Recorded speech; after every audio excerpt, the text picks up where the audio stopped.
They got a little sniff in the second quarter, and away they go. You are Locked On Fantasy Basketball, your daily podcast on fantasy basketball. Part of the Locked On Podcast Network, your team every day.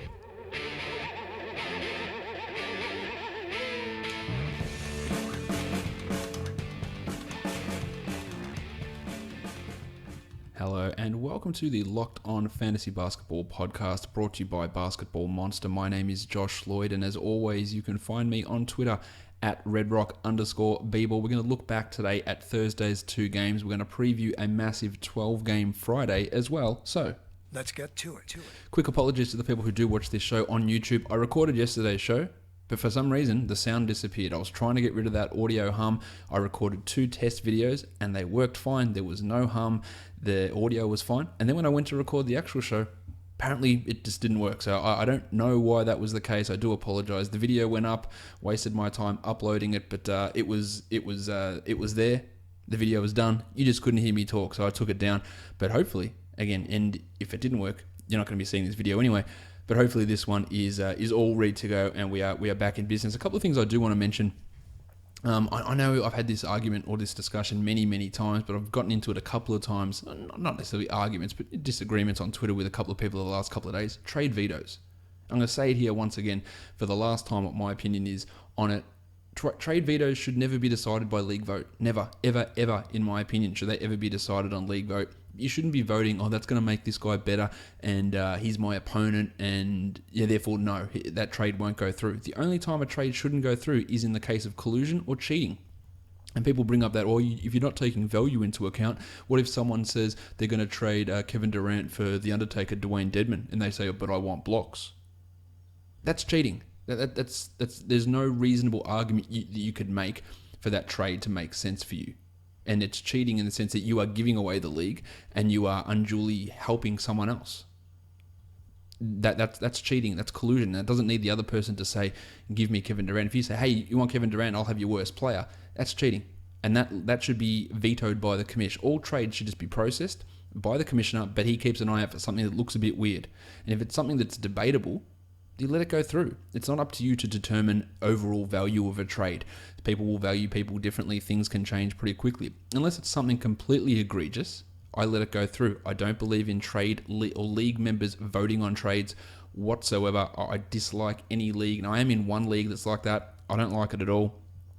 Any of leagues that I set up don't have that rule. It's not up to other league members to determine how teams make their trades. It's just not, in my opinion. So that is my last word on that. So often I'll tweet out, like, that's a massive steal in a trade, and someone go, oh, that should be vetoed. Like, no, it shouldn't. No, if you're able to get a steal of a trade off someone else, and the trade in question today was Miles Turner for Eric Bledsoe, if you're able to do that, you're able to do it. We're not here to legislate against stupidity. I don't think that's the case. Oh, it ruins the league for everyone else. Well, you should have got in there and traded and gotten Miles Turner off that guy as well. That's my opinion on it. Many people will disagree and they'll be like, no, you got to have league votes. I am completely the other direction. You do not have to have league votes, and you shouldn't have league votes. It should all be one commissioner who will then, in the case of a weird trade, go, well, what's going on here? Like, what is your possible reason for this trade? And most times you can tell if someone's just being a cockhead about it and trying to screw things up for everyone else. It is pretty obvious to tell. And in that case, you veto it, you kick their ass out of the league. It's pretty straightforward if that is indeed what is happening. The other thing I do want to talk about, and I'll talk about it now in this seasonal part of the show before we get to DFS, is the return of Rashawn Holmes, which is going to happen tomorrow.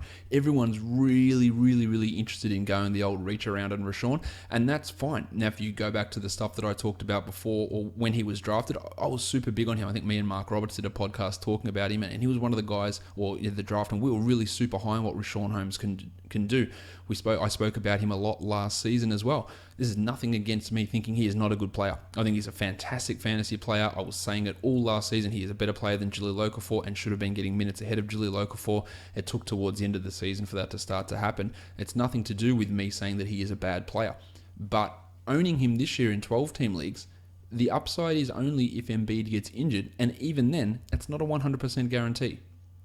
We've already seen an article come out from Keith Pompey today saying that Amir Johnson is going to be the backup centre and Holmes will play minutes depending on how Amir looks. Now, that could change at some point and then Holmes could jump and be the second string centre. But at this case, he is the third string centre.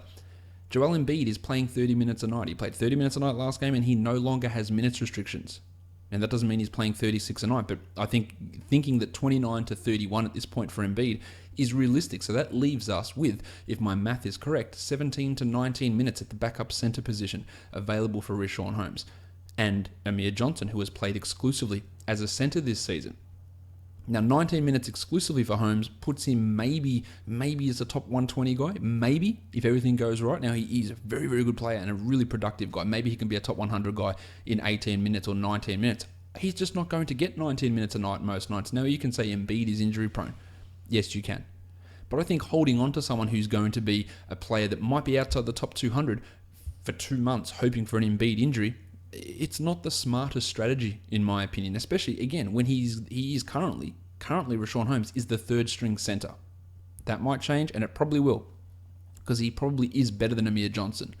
But Amir Johnson is the backup centre. They like what he can do veteran leadership-wise. They like the steady presence he provides on the court. They like what Holmes can do athletically. And a Holmes-Simmons pick and roll is going to be real exciting to watch. And we saw that in Summer League a couple of years ago. It is going to be interesting to watch how that goes down. And people say, well, Holmes will play backup power forward as well. Last season, Richaun Holmes played exactly 14 minutes next to Jahlil Okafor. He played exactly 0 minutes next to Joel Embiid and exactly 0 minutes next to Nerlens Noel.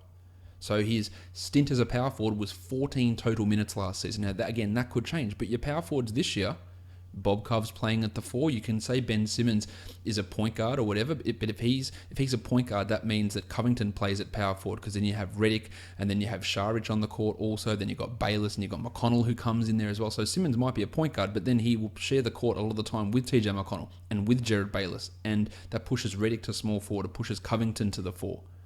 And you've got Šarić getting those minutes there as well. So is he going to get minutes at power forward? I would think it's pretty unlikely at this point. Now, if he gets 26 minutes a night, it's a smashing. It's a home run, but it is going to require, for those sort of minutes, it is going to require Embiid to be hurt. Now, there'll be nights when Embiid rests on back-to-backs, which, again, I don't think will last the entire season. I think the Sixers have got 13 more back-to-backs this season. I think you might have him resting 3 of those, maybe 4 of them. I don't think it'll be an ongoing thing for him. And maybe if he does play the back-to-backs, he might play 25 a night, and that gives Holmes an extra couple of minutes. But this is not an absolute slam dunk that Holmes is playing 24 minutes a night straight out of the gate. It's just not. It just won't happen. He won't do it tomorrow. I can 99.9% guarantee you he will not play 20-plus minutes in tomorrow's game unless something weird goes down. He's the third string centre, and I think we're getting a little bit hyped about what he did last season, and rightfully so, much like people got hyped on what Dario Šarić did down the stretch last season, and how's that gone so far? Lots of other factors to consider in Philadelphia this year. By all rights, Holmes should be the backup centre, but even in a backup centre role, I don't think that the upside is all that high. Embiid is playing minutes. Now, plenty of you will disagree with me, and you'll be all aboard Holmes. That is my case on him, and I could very, very easily be wrong on this. Clearly, because I think it, I don't think that I'm wrong, but I could very easily be wrong. I can see how things could change. And he leapfrogs Johnson, and Embiid goes down, and then I look dumb. But I think that making a play for someone in the hopes that someone gets injured, it's not really a smart way to go in a daily changes situation. Weekly changes, rotisserie, sure. By all means, you can just sit him on the bench, and in that case, especially if you own Embiid, hey, you automatic plug in, bang, you're done. Daily changes, it's a little bit of a different situation, and I do think that watch, if you are going to add him, or if he's in your IR spot, don't automatically activate him. You can just keep him there. And I know that will prevent you from making other additions, but just see what happens. Oh, do I have to drop someone to activate Holmes? Let's just wait. Let's just see what happens over the next week if you can avoid that, if you can avoid making a move, which you might not be able to do because some people are addicted to moves and addicted to trades, as I've mentioned plenty of times on this podcast. I will get into that a little bit later on when we're talking about the Sixers in the DFS portion of the show. Now, let's get into this and talk about the monstrous line of the night from Thursday's games. And it is Steph Curry, who had 21, 8, and 4. He had 3 triples. He hit he hit 3 triples. He had 3 steals. He was 7 of 13 from the field. He was a perfect 4 of 4 from the line. He's the 3rd ranked player so far this season. He's averaging 27, 5, and 6 with 4 triples and 1.8 steals and shooting 50, 95, or 50, 40, and 95. Crazy, crazy numbers from Steph Curry. A true shooting of 69%. Giggity. Look, he's been great. He's slipped to like 6 or 7 in plenty of drafts, and he's obviously exceeding that value at the moment, putting up some really good numbers. The efficiency's way up. His aggression with the shot is looking really good as well. But he's not even taking as many shots as what he did last season. He's just hitting them at a supremely high level. So Steph is your monstrous line of the night for Thursday's games. Let's move on now to the waiver wire line of the night from the same game. Kyle Anderson of the San Antonio Spurs, 16, 7, and 4 for Anderson. A steal, 2 blocks, 5 of 8 from the field, and 6 of 6 from the free throw line. Anderson's a guy that always had this tantalizing fantasy potential. Talked about that when he came out of the draft as a small forward to be a facilitator, to get steals, but he's never really been able to kick on too much in the NBA. A lot of that's due to the team that he's on and the players who are around him. But with Kawhi Leonard out to start this season, he's shown a little bit. He's the 161st ranked player so far, but top 100 over the last week, averaging 8, 6.5, and 3 with 0.8 steals and 0.8 blocks. Now, Kawhi, we don't really know. Popovich said he could be back tomorrow. He could be back in 3 weeks. I would lean more towards the 3 weeks than anything. So you're going to have a level of value here for Anderson. He's more of a 14-team league guy, but you could stream him in, especially on a day like today, a perfect stream situation for Kyle Anderson. But in your standard leagues, he's not going to be a must-hold sort of a guy. But it was an impressive performance from Anderson, and he is available on many, many waiver wires. His ownership on Yahoo is like 5%. The young gun of the night goes to the future MVP of the NBA, and that is Kyle Kuzma of the LA Lakers. 29 minutes for Kuzma, 22 points, and in almost typical Kuzma fashion, nothing else. 3 rebounds, 1 triple, 1 block, but he was supremely efficient. He went 10 of 17 from the field for 59%, only 1 of 2 from the line, which seems to be this weird thing with him where he can hit shots from the field but can't hit them from the line, and he was only 1 of 5 from 3, so that field goal percentage could have been much higher. Now, Kuzma is the 87th ranked player so far this season, averaging 15 and 5 on 54% shooting. So his value, and that his best category is his field goal percentage. So I do fear that is going to drop off. But with Larry Nance Jr. breaking his hand today, and I would anticipate that Nance is going to be out for 4 weeks, at least 4 to 5 weeks probably with that broken hand, that's going to mean that Kuzma, in my opinion, will start, and he will play 30 minutes a night. It's also going to mean more minutes for Julius Randle and probably some more minutes for Brook Lopez as well, because it's going to push Randle away from backup center, more into backup power forward, so those extra minutes will probably go Lopez's way, especially given the way he played against Portland. As for Kuzma, go and add him. I don't anticipate 54% from the field sticking, but it happened in Summer League. It happened in preseason, so maybe he just is the greatest shooter of all time. I tend to think that won't be the case, and we're looking at him settling in at high 40s, and that will drop a level of his production. But his minutes are going to go up over this next month or so, over the month of November with Nance out, and that does give him a level of value. But again, we look at what he does. It is very, very concentrated into the points and field goal percentage category. And if the field goal percentage category drops, then his points drop, and then his value really does, or really could, suffer a significant drop-off. The dud of the night, there weren't too many duds, to be honest, so it's a little unfair to give one out, but here we go. Julius Randle is the dud of the night. He had just 8 and 6 with a block, no threes, no assists, no steals, 4 of 6 from the field, and no free throws. You know that I am not the biggest Julius Randle fan out there. Me and Matt Smith have some back and forwards about what his value actually is, but given how few minutes he's played this year, just 19 minutes a game, he is the 150th ranked player, averaging 11 and 5 with a block a game. It's coming on ridiculous efficiency. I can talk about Kyle Kuzma's efficiency, and I do, but Randle's shooting 64% from the field, something that there is almost zero chance of that happening. He has improved over his first 3 seasons, 43% in his first year, 49% last season, but to go from 49% to 64%, probably not going to hold at that sort of a level, especially now as he moves away from playing center, moves down to the power forward spot a little bit more. Expect that to drop off. But also, the 19 minutes a game that he's been playing, they're going to increase as well, especially during this period while Nance is out. And he also is a must-own guy at this point. I don't think he's going to be able to live up to the top 75 ADP that he had, as I was pretty vocal about throughout the off-season. but he's going to get that extra opportunity. One thing that's notable also about Randall this season, he had a lot of assists last year, 3.6 per game. That's not happening this year. He's at 1.5 per game, and yes, the minutes are lower, but if we look on a per 36 basis, he's gone from 4.5 assists down to 2.8, which was, I guess, a little bit more. That's something I expected with Lonzo Ball arriving. That could definitely change. In the last few games, he's been a little bit better in that realm, but it wasn't the best night from Randall. He's still owned, I think, 82% of leagues, and if he is available and he was dropped in your league, go and add him now, because you will be getting some value out of him at least over this next month. All right, let's look at these games now in a bit more detail. There were two of them. Golden State beat the San Antonio Spurs. The Spurs had a big lead to start this game off, but the Warriors just really cracked on and ended up getting the victory really comfortably by 20 points. In the end, Durant was great. Clay was great with 24 and 27 points between them. Durant also had 3 blocks. Draymond had 16, 5, and 7, and really nothing else on this Warriors team. But two interesting things rotation-wise. Pat McCaw, Steve Kerr said he will be the backup shooting guard moving forward for now. So that puts Nick Young out of the rotation. Nick Young and Omri Caspi played garbage time only in this game.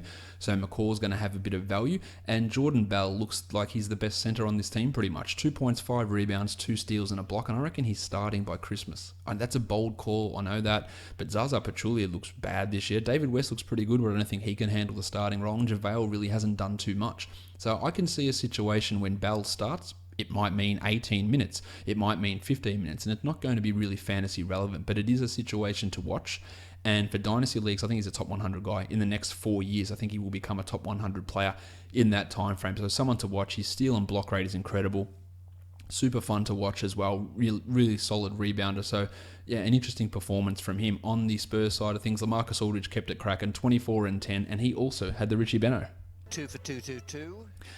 Not too often that LaMarcus will get a Richie Beno, so you savour that one. He also took 22 shots, hit just 8 of them. His sell high window is still very clearly open, at least for the next few weeks until Kawhi comes back. If you can, someone tweeted me today that they traded him away for Blake Griffin. I really like that trade. Now, Aldridge has been putting up good numbers, but when Kawhi comes back, he's not going to be taking more than double the amount of shots of every other player. He had 22 in this one. The next highest was Dan Green, who took 10. That's not going to be the distribution of shots. You'll see him drop pretty significantly, I think, in his field goal attempts, and that's going to reduce LaMarcus's value. Powell had 11 and 6. The fact that he played 26 minutes against the Warriors is probably the most impressive part. While Green had 8, 3, and 4 with a pair of blocks, and Rudy Gay only saw 18 minutes. They did make a change to the starting lineup with Pat Mills starting over DeJounte Murray. 20 minutes for Murray, 4, 6, and 2. Not a 12-team league guy. Tone Parker's going to come back in December, but Murray had that really hot start to the year, but he just isn't doing enough for me in a 12-team league. Well, I don't think Mills needs to be owned either. He had just 6, 1, and 3 with 2 triples in 28 minutes. I don't know if this change will be permanent, but it doesn't really bother me because neither of these guys, I don't believe, are 12-team league players. Manu returned after his rest game as well, while Brandon Paul still getting big minutes, but missed all 6 of his shots, 21 minutes for 1 point. He will, while Joffrey Laverne is out, which is probably another 3 or so games, Paul will continue to get those 20 minutes or so. While Laverne and Leonard are both out, actually. He'll get those minutes, but it's more of a deeper league type situation. The Lakers and the Blazers. Brook Lopez, still good. Who knew? 29 minutes for Brook, 27 points, only 3 boards, but he had a 3, he had a block. He was 60% from the field, 89% from the line on 9 attempts. And again, I think that this injury to Nance will open up some minutes from Lopez. Randall pushes back to the 5 or to the 4 a little bit more, and Lopez has to play those minutes. They don't seem keen on giving Ivica Zubats minutes. Andrew Bogut was out with a back problem in this one, so I think you will see Lopez's minutes come up. It's great timing for him to play well in the situation where in the next game there's going to be more minutes available. So Lopez owners, you should just exhale slightly. Kentavious Caldwell-Pope, 14, 3, and 2 with 2 steals. That's a real standard KCP line. Lonzo Ball, just putrid, 0 points, 3 rebounds, 4 assists, a steal, and 2 blocks. So this is the sort of thing that I talked about when drafting him. He is not going to score in big amounts. I remember getting into an argument with someone who said, he's going to score like at least 17, 18 points a game. Just ludicrous, unrealistic expectations. 4 assists is nice, a steal is nice, 2 blocks is nice. He was fine out on the court. He had a really good plus-minus. but that's not great from fantasy, especially if you did go early on him and reach a little bit. The points were going to be a hard thing to deal with. Brandon Ingram, inefficient, but 14 points, 3 rebounds, 3 assists, and 2 steals. While Jordy Clarkson, he had 14 points with 4 assists in 22 minutes, playing as the backup point guard behind Ball and a little bit alongside him, but not really too much. I don't believe that Clarko is a 12-team league must-own. Yusuf Nurkic, his owners definitely had tight sphincters, but it's been relaxed just a little bit. They've just eased off the pressure somewhat. 28, 5 and 5 for Nurk, 3 steals in 29 minutes. Got some early foul trouble, but still killed it. Lillard had 32, 6 and 5, including a ridiculous game-winning 3, while CJ had 22, 2 and 5. And at one point, McCollum had a lot of points, and Reggie Miller said, "Oh yeah, he's got these points. It might have been like 18 points, but he's been really inefficient. He's 4 from 10. Like that's not."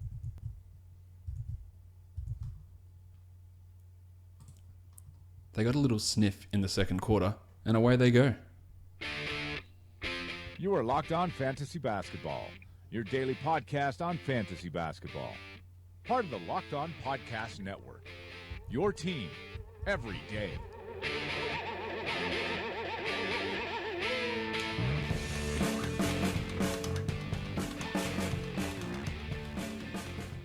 Hello and welcome to the Locked On Fantasy Basketball podcast brought to you by Basketball Monster. My name is Josh Lloyd, and as always, you can find me on Twitter at redrock_bball. We're going to look back today at Thursday's 2 games. We're going to preview a massive 12-game Friday as well. So let's get to it.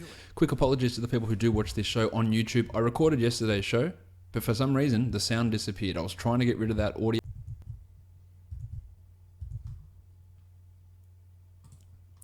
They got a little sniff in the second quarter, and away they go.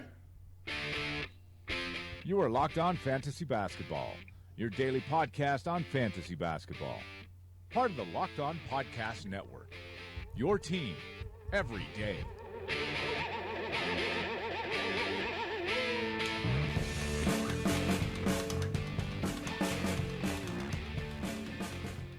Hello and welcome to the Locked On Fantasy Basketball podcast brought to you by Basketball Monster. My name is Josh Lloyd, and as always, you can find me on Twitter at redrock_bball. We're going to look back today at Thursday's 2 games. We're going to preview a massive 12-game Friday as well. So let's get to it. Quick apologies.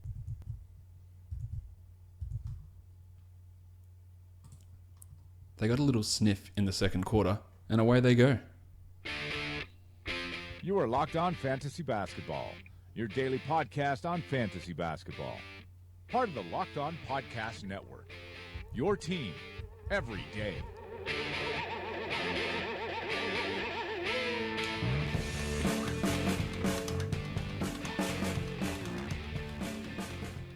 Hello and welcome to the Locked On Fantasy Basketball podcast brought to you by Basketball Monster. My name is Josh Lloyd, and as always, you can find me on Twitter at redrock_bball. We're going to look back today at Thursday's 2 games. We're going to preview a massive 12-game Friday as well. So let's get to it.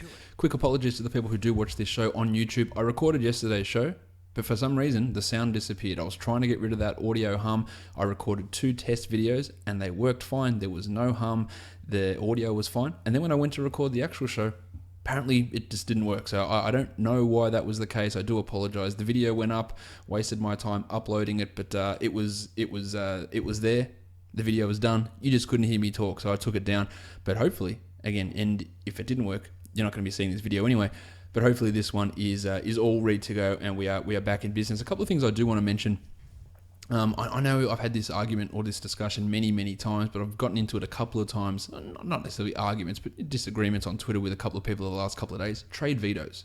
I'm going to say it here once again for the last time what my opinion is on it. Trade vetoes should never be decided by league vote. Never, ever, in my opinion, should they ever be decided on league vote. You shouldn't be voting, oh, that's going to make this guy better, and he's my opponent, and therefore, no, that trade won't go through. The only time a trade shouldn't go through is in the case of collusion or cheating. And people bring up that, if you're not taking value into account, what if someone says they're going to trade Kevin Durant for The Undertaker, Dwayne Dedman, and they say, but I want blocks? That's cheating. That's there's no reasonable argument that you could make for that trade to make sense for you. And it's cheating in the sense that you are giving away the league and you are unduly helping someone else. That's cheating. That's collusion. That doesn't need the other person to say, "Give me Kevin Durant." If you say, "Hey, you want Kevin Durant? I'll have your worst player," that's cheating, and that should be vetoed by the commish. All trades should just be processed by the commissioner, but he keeps an eye out for something that looks a bit weird. And if it's something that's debatable, you let it go through. It's not up to you to determine overall value of a trade. People will value people differently. Things can change pretty quickly. Unless it's something completely egregious, I let it go through. I don't believe in trade or league members voting on trades whatsoever. I dislike any league, and I am in one league that's like that. I don't like it at all. Any of leagues that I set up don't have that rule. It's not up to other league members to determine how teams make their trades. It's just not, in my opinion. So that is my last word on that. So often I'll tweet out, like, that's a massive steal in a trade, and someone go, "Oh, that should be vetoed." Like, no, it shouldn't. No, if you're able to get a steal of a trade off someone else, and the trade in question today was Miles Turner for Eric Bledsoe, if you're able to do that, you're able to do it. We're not here to legislate against stupidity. I don't think that's the case. Oh, it ruins the league for everyone else. Well, you should have got in there and traded and we'll get the start, and he'll be worth a look, and you'll see more minutes for guys like John Simmons, Terry Ross, and probably Aaron Aflalo, as Fournier and Simmons do a little bit more of the point guard duties in that backup role, which means more minutes open up on the wings for those other guys. Let's talk point guards here. If Peyton plays at 6,800, he's in a really good spot against the Bulls. It'll be a tournament type play, but he would be someone to have a look at in a GPP situation. As for the Bulls point guard, Chris Dunn, we don't know if he's going to start, but he is at 5,300, while Jaren Grant is at 4,900. I'd feel much better about using Dunn, who's looked strong in terms of racking up stats. His ball handling and turnovers, not so good. But at 5,300, he's averaging 27 in the 2 games he's played so far. And if he starts and gets 30, then he should smash through that. So I think that he is worth a look, even though he is listed as a shooting guard for whatever reason. That will change. As for Mac, he's at 5,000, so they've preemptively raised his price. You get a little bit of value for him if Lord Alfred is out. The other shooting guards, apart from Dunny, Terry Ross at 4,800. I think if Peyton is out, Ross then becomes a GPP type of a play. Justin Holiday at 5,600. He's going to just jack as many shots as he wants. That's really tough to rely upon that in cash. But in tournaments, if they go in, for whatever reason, because they just never do, but if they do go in, then he's looking at a 30-point outburst, and that could really return nice value. David Nwaba, probably going to start, 4,100 for Nwaba. 22.5 in his first game as a starter. I think that's fine, and I would be okay with considering him a cash play if he is named the starter. John Simmons at 5,200. I don't think because that's not a real word. I think at 5,200, John Simmons is going to have a level of value there. While Denzel at 4,000, Powell Zipser, Mario Hazonia, not really interested there. At power forward, Larry Markkinen is at 6,800. I think it's a good spot for Markkinen. He had 42 in the last game. I think that he is fine to use there, as is big as a Gordon, but he is at $8,000 now so that's a little bit of a concern, that price. Against the Bulls, there is an opportunity for him to really lay the smackdown on them. So I do like him. I'd probably lean more tournaments there with Azza.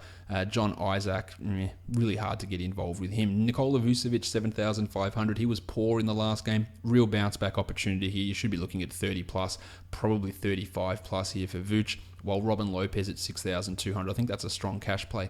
Actually, I think he's going to get 30. He's getting his looks pretty much every night. I feel pretty good about Robin Lopez, and I feel the opposite. Whatever the opposite of good is about Bismack Biyombo, the opposite of good is bad. Josh, you should know that word. All right, let's look at DraftKings to see how this all shakes out. There's quite a few guys that I like here, and I like them for cash and GPP. Vooch, Terry Ross, Chrissy Dunn, Markkinen, Big As Gordon, Nwaba, Rob Lopez, John Simmons, Fournier. In fact, on DraftKings as a total, there's a lot more value on DraftKings than there is on FanDuel, so expect some pretty decently high scores on DraftKings during this Friday slate of games. Let's move on to the next game now. We're going to talk about the Cleveland Cavaliers and the Washington Wizards. No spread currently out for this one. We don't know the status of Otto Porter, so I imagine that's the reason. We know that Tristan Thompson is out for a month with a calf strain, so that's likely going to move Jay Crowder back into the starting lineup and give him a boost in his minutes. If Porter is out, then I think Markieff Morris is going to be back and playing in this one. But if Porter's out, that gives a real boost to Kelly Oubre. And a little bit of a boost to Jason Smith. That'd be the situation we're looking at there. But yeah, Markieff is back, but he's going to be playing limited minutes, so we do have to do have to, I guess, focus on that, the fact that he's just not going to be seeing a huge amount of playing time. I think he's going to be limited to about 16 minutes. At point guard, Johnny Wall, 9,900. Pretty good matchup against the decrepit backcourt of Rose and Wade. I think we're seeing people torch the Cavs on a pretty nightly basis, so I think Johnny Wall at 9,900 is a strong, expensive point guard to use. As the other side of things, Derrick Rose at 5,000. I think his GPP upside is okay there. Shooting guards, we've got Dwayne Wade, 4,500. I will have nothing to do with that. J.R. Smith is a tournament-only guy, while Bradley's Beal is 8,000. He dropped 49 in that last game against Phoenix, and it's not like the Cavs' defense is all that much better than the Suns. So I think at $8,000, Bradley's is someone that you can pay attention to, while Kyle Korver always just a tournament-type player. At small forward, LeBron, 10,600.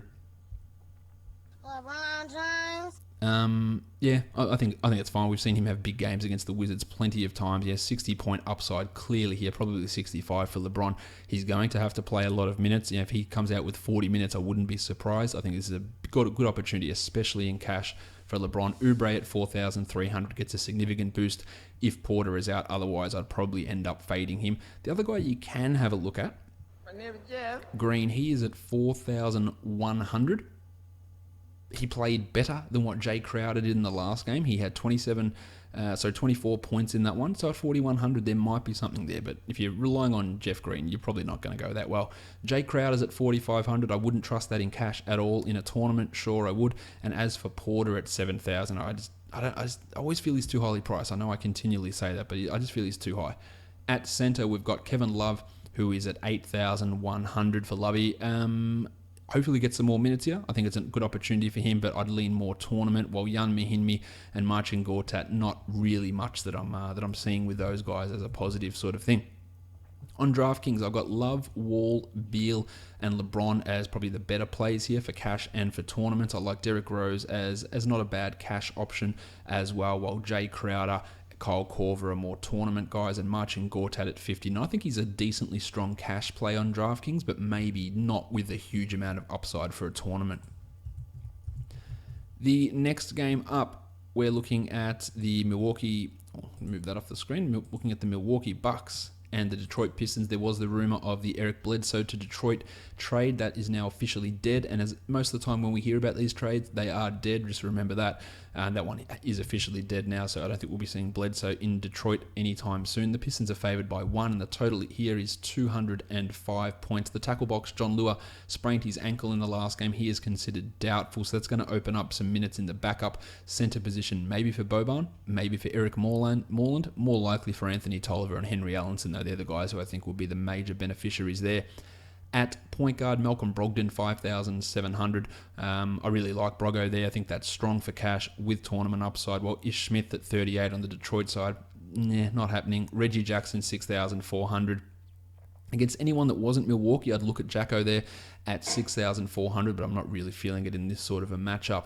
At shooting guard, we've got Avery Bradley at 55, the birdcage. He has struggled a little bit this season. It was always, I believe, going to be a decline in his value heading across from Boston this season. That was just the way that I saw it. It's clearly been the case so far. That doesn't mean he can't bounce back, though.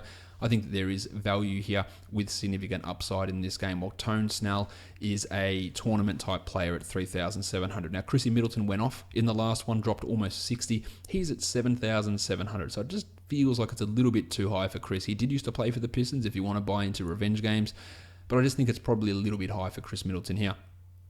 At small forward, Yanni is at 12,000. That is fine for cash. I'm not really sure the tournament upside is there at 12,000. He's been a little bit down, averaging just 47 across the last 3, which at 12,000 is not really working, but I think his ownership might be decent in cash that you could get away with it. I personally would probably fade him, but I can understand wanting to use him. Stan Johnson at 4,500 is more of a tournament guy, as is Mirza Teletovic at 3,200. He knocked down 5 triples in the last game and had 17 points, and at 3,200, that's all that you need him to do. At power forward, John Henson at 5,000, the Muppet, averaging 27 across the last 3. He's going to be getting some minutes at $5,000. I think it's fine for cash and for tournaments. While Toby Harris at 6,700 feels like a decently strong cash play as well. At center, Thon McCurr 3,200, only in a tournament, and I have very little confidence there. While Andre Drummond at 9,300, probably a bit high for Drummo. To be honest, this is a situation where I'd look at him as a tournament guy. He could easily abuse McCurr and the Muppet John Henson. So we'll see how that goes, but I wouldn't have my full level of trust in Andre Drummond, especially at that salary. I've been really impressed with Drummond this season, but not at that price. Some tournament guys that I like on DraftKings, we've got Stan Johnson, Reggie Jackson, the Birdcage Avery Bradley, Tone Snell, and Mirza Teledovic, whereas cash guys, Brogo, Drummond I think is more of a cash play on DraftKings at 8,200. The Muppet John Henson, Giannis Antetokounmpo, Toby Harris, and Chris Middleton is a little bit more valuable on DraftKings considering he is at 7,200. Let's go on to the next one now. We've got the Indiana Pacers and the Philadelphia 76ers. No spread currently because we don't know the status of a couple of players.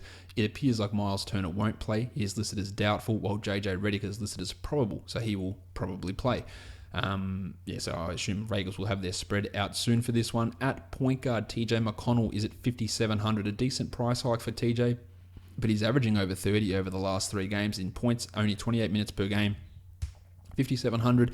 He can contribute in multiple areas. I'm all for that. Corey Joseph and Jared Bayless, not really feeling those guys as reliable players.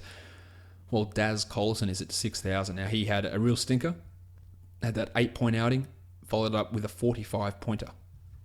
Which one's the real Daz? Well, I think he was like 10% shooting in one, 90% in the other. So the answer is neither. He's somewhere in the middle, and a 30-point performance is probably the right spot for Daz Collison. So I'd be okay with looking at him as a cash option.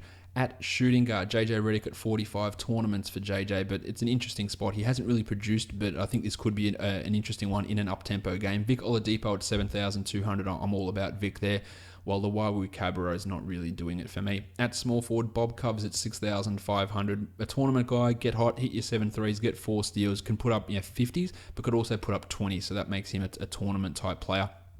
As is Bojan Bogdanovic, who's been really, really strong lately, so that means a 0-point turd is just around the corner.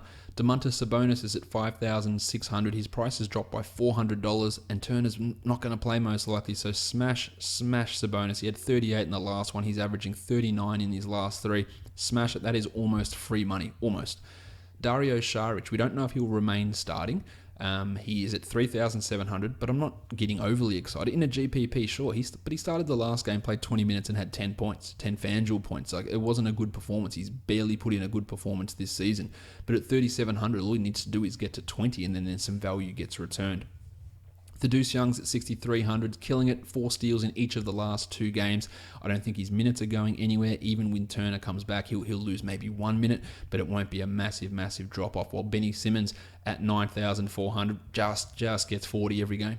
His lowest score in his last 5 games is 41. Just 40 every game for Ben, with a highest of 54. I feel really good about him in cash, while TJ Leaf at 3,200. Not much happening for TJ at the moment. At centre of the process, Joel Embiid is at 9,300. He just dropped the casual 60 in the last game. And with Turner out, he could give Sabonis some real problems. Now, Sabonis does not have great defensive acumen, so this could be a big one for Joel. I think it's probably a little bit high to rely upon him, but you could easily use him. Richaun Holmes obviously back, but I just don't see him in his limited minutes as a third-string centre being worth it, even at 3,300, while Al Jefferson has put up some okay numbers. But in the last game, even with Turner out, he played like 5 minutes. And that was an interesting development to see that go down there for the Pacers. Let's take a look at things on DraftKings. Tournament guys are like Redick, Bob Cove, Jared Bayless, and Bojan Bogdanovic, whereas the other players who are like for cash and tournaments, Embiid at 8,300 is a really strong one on DraftKings. McConnell, Sabonis, Thad, Simo, and Daz Collison also has some cash value over on DraftKings. Let's move on now to the next game. We've got the Houston Rockets and the Atlanta Hawks. The Rockets are favored by 8, and the total is 214 points here. Mike Muscala, Marco Bellinelli, and Dennis Schroeder are all listed as probable. They're listed as probable pretty much every single game, so I wouldn't be too worried there, while Malcolm Delaney is doubtful. I think there's 0 chance that Delaney plays in this game with his sprained ankle from the last one. At point guard, Schroeder is at 8,000. I feel strongly about his floor here, and he does have a level of tournament upside, so he's pretty good. If Delaney is out, you might want to take a squiz at Isaiah Taylor, who's a minimum salary point guard who can get hot, but of course it would be a tournament-only type scenario. Marco Bellinelli at 43 has been a little bit down lately. I think that means an explosion's not far off, so I like him at 4,300. Eric Gordon at 64, just not happening for him at the moment, while Jim Harden's at 10,900. Jim's numbers haven't quite been there, but he does have a history of lighting up Atlanta, averaging 60 the last 3 times that they've played each other. 10,900 for Jim. I feel good about using that. I feel better about using him than, say, Yanni at 12,000. Save that extra $1,100. Kent Bazemore at 58, probably just a little bit high for Kent. At small forward, Trev Ariza 5,100. I feel pretty strongly about that for cash, but limited upside, while PJ Tucker is not doing it for me. And I really like Torian Prince at 59. He dropped 43 in the last game and is averaging 36 in his last 3. The minutes will be there, up-tempo sort of pace. So I'm really good with using Torian at that one. At power forward, you got Ryan Anderson, always a tournament guy. I should just have a list of guys, always tournaments. Him, Boyan, JJ Redick, always tournament guys. The Baptist John Collins, 5,100, probably a little bit too high for Colo at this point, while Marmute at 41. He had a big game in the last one, so that means not much is probably coming in this one. At centre, Mike Muscala's at 4,000. He's going to be the starting power forward. He should play 20 plus minutes, so there is some upside for a tournament. While Nene at 3,000, he could easily break that value, but you don't want to be in a situation where you're relying on Nene. I also don't want to rely on the Undertaker, Dwayne Dedman, but Clint Capella at 7,700, it just feels like he's going to get 35 every single night. So I think that his floor is pretty decent, even in limited minutes, and this is a super matchup for Capella. So I'm really interested to see what he's going to do, and I like him for cash and for tournaments. Over on DraftKings, the tournament guys, Muscala and Ariza. I think Ariza more of a tournament guy on DraftKings, whereas for cash, we've got Schroeder, Bellinelli, Jim Harden, Clint Capella, and Torian Prince. Of course, Ryan Anderson, always a tournament look as well, no matter what day of the week it is. The next game we'll talk about is the Phoenix Suns. So the streaking Phoenix Suns taking on the New York Knicks. No spread for this one because Kristaps Porzingis. He is currently questionable with an illness, and if he is out, I don't know what the hell they're going to do at power forward. Are they going to run Cantor and Cock out there together? Is it going to be Mick Beasley that comes in? Is Lance Thomas going to play? Are they going to reanimate Mindaugas Kuzminskas to play? I'm just not sure what they're going to do with the four. Is Doug McDirt going to play his minutes at power forward?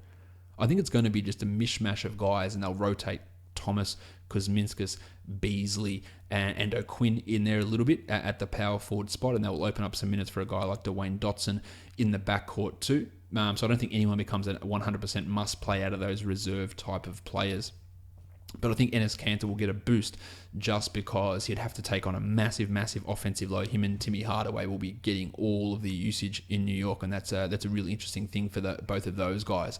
At point guard, Frankie Ntilikina, 4,500 for Frank. He had 27 in 26 minutes, and I'm more interested in the 26 minutes for Frank in that last game. If that holds at 4,500, he is a tournament play. Jarrett Jack really shit the bed in the last one. He's not that good. He hasn't been good for 4 or 5 years at least. He'd been playing some decent minutes and some decent production, but at 5,000, I'm not interested in that one. Mike James at 5,000. Was shit in the last game, still put up 22 points. I think that James, he's getting those minutes clearly over Tyler Ulis at $5,000. I think he's not bad. I think there is value there in using him. Whereas Ulis at $4,000, I'm not feeling a level of confidence. Timmy Hardaway $6,000. If Porzingis is out, Hardaway's averaging 42 over the last 3. If Porzingis is out, I'd like that for cash. At this point, I lean more tournament, but he's getting it together. While Courtney Lee at 46 also gets a bit of a boost if Porzingis is out, and he would be a decent cash guy with limited upside. Devin Booker I also like in both cash and tournaments. He's at 7,600. If you want to go real deep, Dotson would be a player to look at if Porzingis is out. $3,000, had 14 points in the last one, can very easily come in and hit 3 or 4 triples and be an interesting player. So Damian Dotson in your GPPs, in your large field DPPs, not DPPs, GPPs, is interesting. At small forward, TJ Warren crushing it. He is at 6,200. A big price rise for him. I would hope that he continues to get 30 plus minutes given the fact that he is superior to Josh Jackson, but I'm not 100% confident. I would still use him in a cash game and a tournament. Well, Joshy Jackson at 36, probably not for me. Dougie McDirt at 32. He's not even in the GPP only category that other white shooters are, like Ryan Anderson and JJ Redick, or Bojan Bogdanovic for that matter. Power forwards, there's a lot of uncertainty here. Dragan Bender and Marquise Chris, 35 for Bender, 45 for Chris. Chris clearly has the higher fantasy upside, so he'd be a guy I'd look at in a tournament. He played more minutes than Bender in the last game, but it's a really unknown situation. Whereas Porzingis at 9,400, it's very expensive for Kristaps. Tournament only, I wouldn't feel great about using him in cash. At centre, Cantor at 58, massive boost if Porzingis is out, while Tyson Chandler, he was limited with fouls, so at 4,200, maybe you can use him. I think the upside is not all that high, while Alex Len at 44. I feel pretty good about Len getting 4,000.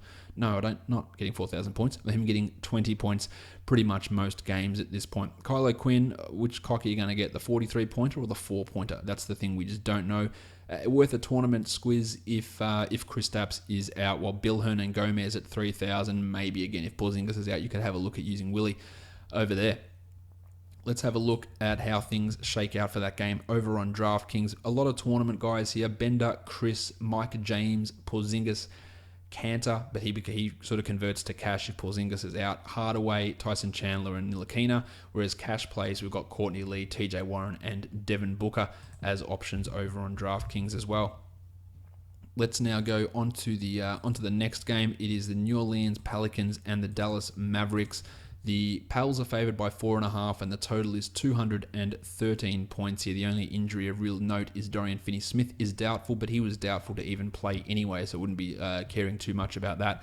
At point guard, we have JJ Barea and Jameer Nelson, a couple of cheap options with okay upside. I wouldn't be getting too interested in those guys. While Dennis Smith at 56 looked a little bit better in the last game. I think that he's a GPP play, but not cash. Drew Holiday at 72, I'm not feeling strong about. Same with Ian Clark. At shooting guard, Wes Matthews at 4,800. No. Devin Harris, who was the starter in the last game, he had 19 points. And at 3,800, if you're going to start and get 19 points, well, I'm okay with using that. But we need to know that he's going to start, of course. Well, each one more at 4,400. That's a no from me. Small forward, the pencil, Harrison Barnes, 6,100. I like it for cash. I'm not really big on his upside. Dante Cunningham, I'm not big on anything about him, nor with Tone Allen or Darius Miller. At power forward, it gets interesting because Dirk Nowitzki's here at 5,200. But in a matchup where Dirk's got to try and guard Boogie or Anthony Davis, it could get ugly like real quickly. As for Tone Davis, 11,800. Yep, let's go, Tone. We are all in there. And I think Dwight Powell is an interesting tournament guy because if Dirk gets killed, which is a real possibility, Powell could find some extra minutes and could easily get 25 points, which at his salary is worth a squiz. At center, Boog. He just dropped 74 casually in the last game. He's at 12,000. I'm happy to go back to him in this matchup against the Pels. Nerlens Noel at 4,000. He's averaging a robust 9 points over his last 3 games in 20 minutes. At some point, the defensive numbers will come, maybe, but you obviously can't have any faith in that happening. While Salah Mejri is another guy who could get some minutes when Noel racks up the fouls. He's at $3,000, but yeah, no, I don't really feel too much about Salah in this matchup over on DraftKings. GPP guys, Devin Harris, Drew Holiday, Dwight Powell, and Nerlens. Is in cash, we've got Dennis Smith, Harrison Barnes, the pencil, Boogie, and Anthony Davis. Let's go on to the next one now. We are looking at the Charlotte Hornets and the San Antonio Spurs. The Spurs on a back-to-back, they're favored by 3. The total is 199, so a pretty slow-paced game. Michael Kidd-Gilchrist left the last game due to an illness. He is probable, while the other Michael Carter-Williams, is questionable to make his season debut. Now, if Carter-Williams does return, it reduces minutes for guys like Trevion Graham and probably the Baconator Dwayne Bacon, because it will push guys like Malik Monk from point guard over to shooting guard more, which then in turn push Jeremy Lamb from the 2 to the 3, and that takes some of those minutes away from guys like Graham and Dwayne Bacon there, who have been getting basically 20 minutes a night for the past couple of weeks. At point guard, DeJounte Murray at 46. Well, we don't know if he's going to start or not, but I won't be interested in using him. Pat Mills, same. While Kemba at 7,900 has... look, it's a bad matchup for Kemba, but on a back-to-back, he's been doing everything he needs to do. I'd feel decently okay about him, but I wouldn't put him as my number 1 point guard on the board or anything like that. At shooting guard, Manu's at 37, a candidate to be rested here, so probably wouldn't look there. Dan Green at 5,000 is not interesting. While Brandon Paul at 33, maybe. He had 1 point today, but I think he can be better than that against the Hornets. I think 15 points is not an unrealistic expectation. While Jeremy Lamb at 6,100. The shine has fallen off Lamb a little bit. The matchup is not one that I like, so I'll fade that, while Malik Monk is a tournament type of player. At small forward, Kid Gilchrist, no. Kyle Anderson, massive from Ando today. He is at 4,800, but he's very up and down, so I'm not really feeling that one as a great one. While Rudy Gay at 5,100, I think there is some cash value in Gay at 5,100 in this matchup specifically. At power forward, Frank the Tank Kaminsky's down to 4,500. With Cody Zeller back, it's nullified Kaminsky's impact, so I'll probably fade him here. And we've got LaMarcus Aldridge at 81, which I think is strong. And Marv Williams at 4,700, who's been okay, but I just think there's limited upside for Marv, so I'll probably fade him as well. Dwighty Howard at 7,500. Pau Gasol's going to have the challenge there of dealing with Dwight. At 7,500, I think that Dwight's a decent chance to get to that, so I think he's a pretty good play there, while Zeller at 4,000 and Gasol at 61, neither of those guys really get me turned on.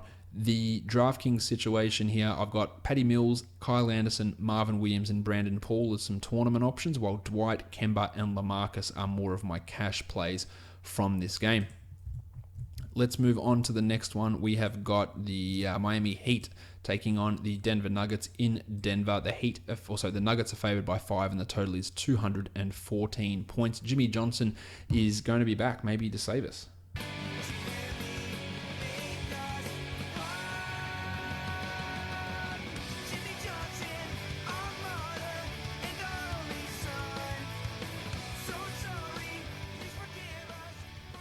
Yeah, Jim's going to be back, so it's going to be interesting to see how they run that front court rotation. It's probably going to confuse things a little bit in terms of the minutes for a lot of these guys. That is something to pay attention to. Let's look at the point guard battle. The Blue Arrow, Jamal Murray, 5,500, been putting up some really good numbers, but I don't have full confidence in relying upon him in cash at that sort of a price. The Iron Shoulder, Goran Dragic, 6,800. I think that's pretty good for cash, while Tyler Johnson had a big game in the last one, 27 points. He's at 4,100. I just don't fully rely upon him, and I can't get behind that. Manny Moutier at 4,500. He's been putting up big numbers in his backup role. I'm okay with using Manny, more of a tournament guy, but 32 in the last game, even with the Blue Arrow going off. I think he's got some value. At shooting guard, Gaz Harris, 5,700. I think he's going to be pretty nice here. I think that we're looking at a 27, 28 point performance, and that's really decent for cash. Dion Waiters at 63 is probably a little bit too expensive, but he's been on fire. I'm just not 100% locked in on him. Farton Will Barton at 52 is more of a tournament player, as is the Duke. Wayne Ellington at small forward. Joshie Richardson at 4,400. The price is tumbling. The performances are tumbling, so I'm in as a tournament option here for Joshie. Baby Neck Wilson Chandler, that's not happening there for me. Well, Justice Winslow the same. At power forward, Jim Johnson, 6,200. Just too many bodies. Is Okaro White going to play? Is Bam going to play? Is Olynyk? Is Whiteside? Is Johnson? That's 5 guys for those positions. How is Spoelstra going to run it? And we're also in Denver. The high altitude might limit these guys' minutes. So Jim, sorry mate, I am out on you, especially at that sort of a price. Paulie Millsap at 7,200. The numbers have been getting back there for Millsap, especially at that salary. So I think he is a pretty decent play, while Ken Farid and Kelly Olynyk are guys that I'm not really keen on. Hassan's at 9,000. Hassan Whiteside, I think he can have a pretty decent performance. A 40 plus is definitely within reach for Whiteside, so I think he's okay for cash. While Nikola Jokic at 9,300. I'd prefer Whiteside, to be honest. Save that $300, and just not quite sold on Jokic in this matchup against White. So that's more matchup based than anything, though. As for Bam Adebayo at 3,400, I don't really see the appeal. Not there is any appeal. Let's have a look on DraftKings tournament guys. We've got the Blue Arrow and Dion Waiters. For cash, we've got Hassan, we've got Gaz, you've got Paulie Millsap and the Iron Shoulder. Goran Dragic as being some decent options there. Let's move on to the next game. We're going to be looking at the Toronto Raptors, fresh off their disappointment in Denver. They are now heading to Utah. The Jazz are favored by 1.5, and the total is the lowest of the day, 196. So this is not the game that you want to try and stack in most cases. At point guard, we're looking at, of course, Kyle Lowry, who's at 6,800 on FanDuel. He's got a really good record against the Jazz. Now the problem is that ravishing Rick Rubio is going to be on him, so that's a defensive upgrade over George Hill. But I still think at that price that Lowry has a level of value. As for ravishing Rick, he is at 7,800, crushing it, 40 points in the last one. But that price, it really takes the value away, so I'm probably going to fade Rick at that sort of a salary. Delon was back in the last game, 23 at 4,000, but was that a factor as the blowout, or was he fully back to getting those rotation minutes? I guess we'll find out at some point. At shooting guard, Rocket Rodney Hood at 4,800 really stunk in the last game, but had been pretty good before that. Tournaments only for Rocket, while DeMar DeRozan at 76 I think is a strong cash play. Norm Powell also a tournament play along with Don Mitchell. At small forward, OG Anunoby, 3,500. I don't hate it for cash. The minutes are there for OG. He's putting up okay numbers. I don't think there's a terribly high upside, but I don't hate it. I like Tabo a lot. Tabo Cephalosha, 3,800. He had 40 in the last game. He played 28 minutes, and that's the most important thing, is getting those Joe Johnson minutes makes Tabo an interesting cash play. Same with Jingle and Joe at 5,400. At power forward, Derek Favors, I'll fade that. Serge Ibaka, I will fade that also. And Jonas Jerebko, who will get some minutes. He put up actually 19 points in that first game, so maybe in a tournament his ownership will be 0%, but yeah, I'm not really that keen there. Rude Gobert, 8,400 for Rude, probably a little bit too high. Yeah, the Raptors are a decent defense, slower pace. I just don't love that for Gobert. As for Valanciunas, hate it. Yeah, going against Gobert is never a good situation for most people, but Valanciunas has got a decent record. He's averaging 28 the last 3 times against Utah in only 24 minutes, and at 5,300 that might appeal. But he only played like 12 minutes in the last game, so I'm not getting super excited about using Jonas Valanciunas one game back after his ankle injury. For DraftKings, if we look at tournament plays, I like Anunoby a lot at 3,000, Norm Powell and Don Mitchell. For cash, DeRozan, Rubio at 7,300, much better on DraftKings. Jingle and Joe and Tabo have some value over on DraftKings. We've got 2 games to go now. Let's look at the Boston Celtics and the Oklahoma City Thunder. The Thunder are favored by 5.5, and the total is 205. We need to check the status of Marcus Morris. Markieff is going to be back. Marcus, we don't know. If Marcus does return, it reduces the minutes of Daniel Tice, Shemi Ojeleye. I don't think it's going to impact Jason Tatum too much or Jaylen Brown. It's more going to be on Tice and Ojeleye that the big issue will be. There's a lot of guys that I do like in this one. Russ Westbrook, 10,600. I think that's strong for cash. I think there's definite tournament upside there with Russ. Also, you've got Kyrie Irving at 8,400, who I'd look as more of a tournament guy without having a really safe cash floor at that sort of salary, but I like him for tournaments. You've also got Fat Face Ray Felton at 3,700, which is not bad for cash. I reckon you can get 20 out of Ray, and that's not a bad cash return there. At shooting guard, Marcus Smart, 5,700, only a tournament at this point. He's struggling a little bit. Andre Robertson shouldn't have any interest, or you shouldn't have any interest in Rob there, while Terry Rozier at 43, no thanks, Tezza. At small forward, Paulie George, 76, in. Jaylen Brown, 5,400, also in.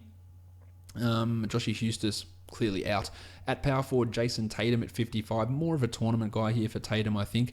We've got Mallow at 74, which I actually think is not a bad cash play there, while Jeremy Grant at 44, crushing it, averaging 26 over his last 3 grandy. I think that you can have a look at Jez here and maybe even use him in cash if you're just looking for that cheap guy to get you 24 or 25. I think that Jeremy could be that player. Daniel Tice likely have his minutes reduced with Morris returning, and I wouldn't be using Morris, clearly. Steve Adams, 6,800, been putting up good numbers. Yeah, should be able to feast rebound-wise against the Celtics. I like Adams there at 6,800, while Al Horford at 68 also. I think he's a strong play. Get his assists, his rebounds have been pretty decent so far this season. I think that Big Al is worth a look for the Celtics. Not really all that interested in Bainesy, although a Bainesy-Steve Adams matchup would be an interesting one. On DraftKings, the tournament players, Jeremy Grant, Jason Tatum, Kyrie, and Jaylen. I think Brown's a lot higher priced on DraftKings. For cash, it's Steve Adams, Paulie George, Russ, and Mallow having some levels of value over there on DraftKings. Let's go on to the last game of the night now. We've got the Brooklyn Nets and the LA Lakers, the return of D'Angelo Russell and Tim Mozgov to LA. So it'll be interesting to see how that actually pans out. Brook Lopez against his former team as well. Interesting to see the type of reception that Russell gets. I reckon he'll get cheered. I'm sure he'll get cheered in LA, but I guess we'll find out. The Lakers favored by 2.5 and the total 224 points. Jarrett Allen missed the last game. It's not a serious issue with his foot, but the Nets were being cautious as they do. If he misses, then Tyler Zeller gets those minutes because Quincy Acey has already been ruled out. At point guard, Lonzo's at 7,500. only for tournaments. Maybe he wants to prove something against D'Angelo, but he was shithouse today. I can't see spending 7,500 of being a good investment for him. Spencer Dinwiddie at 5,300. I think that's a strong cash play. He'll play some of those minutes next to D'Angelo as well. As for D'Angelo, he's a shooting guard, so we'll get onto him now. 7,500. I'm in. I think he got a real chance of a 50 here from D'Angelo. Jordy Clarkson at 39. That's real cheap. And I think at 3,900, you should be able to get 20 out of Jordy Clarkson. Karis LeVert at 51 is a tournament type of guy in KCP. He's JJ Redick, but in a Lakers uniform. So you can have a look at him for $5,000 as a tournament guy. Small forwards, we have got the blue swimmer, Alan Crabb, 3,900. Also only ever tournament. He's sucking at the moment. I wouldn't be getting too interested there. I like Brandon Ingram at 5,900. I think there's some solid value there. While Damari Carroll at 56 is also a pretty strong play, in my opinion. At power forward, Julius Randle and Kyle Kuzma, both at 4,700. If I had to take one, I would probably take Kuzma because I think he'll play more minutes, but both of these guys are in a brilliant situation, and putting them, if you had a lineup where they were both in as power forwards, I could totally see that lineup working. On the net side of things, I am strong on Rondé Hollis-Jefferson as well as a power forward. At center, Brookie Lopez, revenge game, more minutes available, 5,200 for Brook. In on him. More tournament, but I am in on using him, or Tim Mozgov and Jarrett Allen. They aren't really getting it done for me. Let's have a look on DraftKings, how things shake out. LeVert, Ball, the Blue Swimmer, and KCP are all tournament guys, whereas the cash plays, Randall Kuzma, Hollis Jefferson, Jordy Clarkson, and Damari Carroll, with Brook Lopez being more of a tournament guy as well, and I just forgot to mention him. All right, let's take a look at the other sites that we just have a quick skip over. For DFS, we talk Yahoo first, the guys that I like. I like Frankie Ntilikina, John Henson, the Muppet, Domantas Sabonis, Bellinelli, Lee, Kuzma, Chrissy Dunn. They're all some cash plays. Same with Brogo, Spencer Dinwiddie, Lauri Markkanen, Ingram, TJ McConnell, Rondé, and then you get to the more expensive guys like Joel Embiid, Nikola Vucevic, Hassan Whiteside, John Wall, Jim Harden, Jokic, and Boog have some value there. We're looking at tournament plays on Yahoo. I like the upside of guys like Kyle Anderson, The Undertaker, Terry Ross, Moore, Reddick, Nwaba, the Blue Arrow, the Blue Swimmer, Devin Harris, Mike Muscala, Bogdanovic, Bojan, Rocket Rodney Hood, Don Mitchell, Cody Zeller, Julius Randle, who's much more expensive on Yahoo. That's why I'm not locking him in as a cash guy, Norm, and Dwight Powell. On Moneyball, GPPs, we've got Frank Ntilikina, Terry Ross, Muscala, Crowder, Devin Harris, Jezza Grant, Lonzo, Trevor Reza, the Blue Arrow, Drummond, Mike James, Nwaba, Bob Cove, Dennis Smith Jr.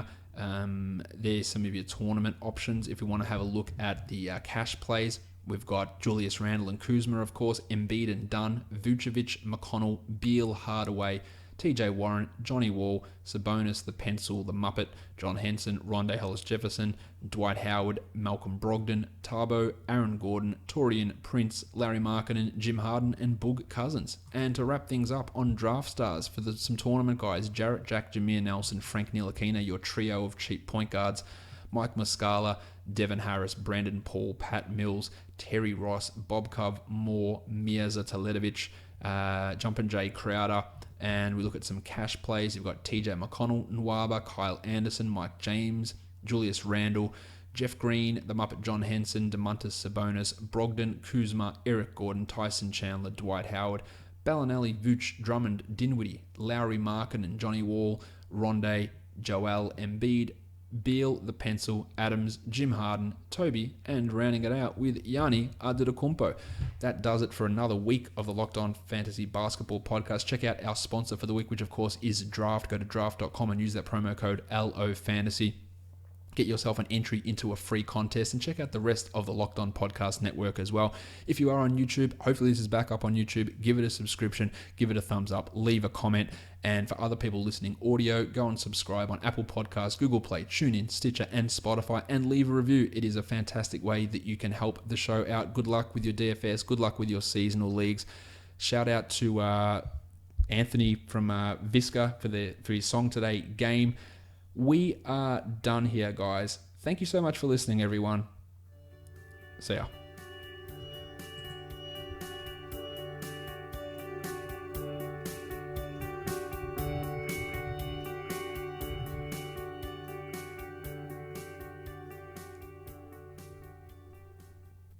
Pat Mills.